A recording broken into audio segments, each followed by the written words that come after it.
came to Boys Republic at 13 years old, and I came basically as a street kid. I was living on the streets for about 3 years prior to being arrested. My parents divorced at a really young age, and I jumped back and forth from mom to dad.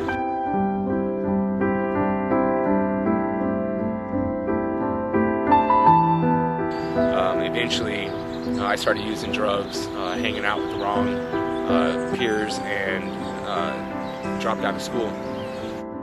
This time, I was in juvenile hall. I didn't know how long I was going to be there, but after sitting in juvenile hall for 6 months, I almost willing to do anything to get out of juvenile hall. So Coach Pup came to me, and I said, "Sure, let's do it."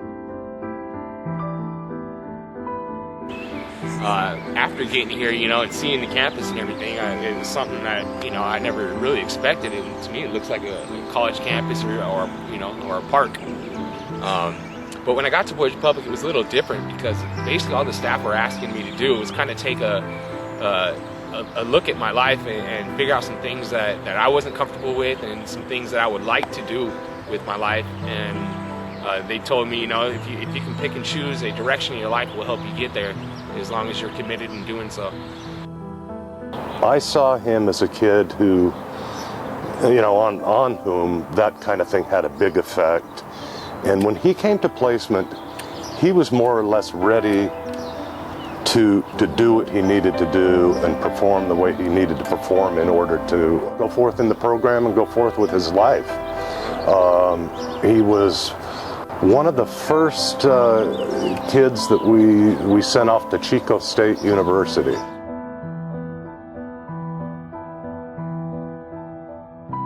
I left Boys Republic in August of 1999 to attend college. This was hard for me because I felt like I was just leaving my home. To be honest, Boys Republic was the first stable home I ever had. I had my own bed, and I was no longer sleeping on someone's couch or someone's floor. It was also hard for me because I felt like I was losing my family. Some of the relationships that I developed at Boys Republic were actually stronger than some of the relationships I had with my own siblings or my own parents.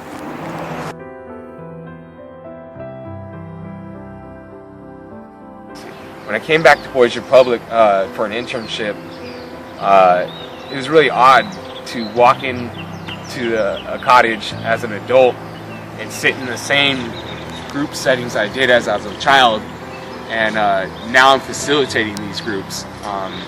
It was odd, but at the same time, it was a really good feeling that now I'm in a position like someone else was when I was a kid.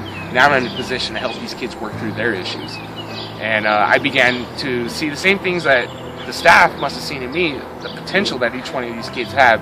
And now I have a new challenge in my life, and that's to help these kids increase self-esteem and increase their confidence and believe in themselves to be able to leave Boys Republic and complete whatever it is their calling is.